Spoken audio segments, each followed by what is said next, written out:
Həyatda çox çətinlik görürüz ki, hərdən olur problem çoxalır həyatımızda. Deyirsən ki, düzdür, çətinlik olar, axı məndə lap çoxdur. Deyirlər, onda biz izləyin, onda fikirləşin, görün, harda içimdə təkəbbür qalıb görməmişəm ki, bəla gəlib onu vurmağa. Demək, təkəbbür var bəyəm, deyirən ki, qəti var.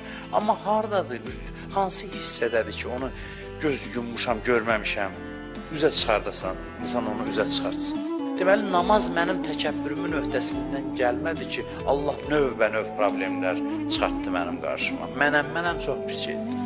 Adam çox əziyyət çəkəndə Allah deyir ki, mənlə əlaqə düzəld, mən də aləmlə əlaqə düzəldirəm. Görürsən, hamı ilə münasibət korlanıb, hamı ilə, Allah deyir, mənlə əlaqə düzəld.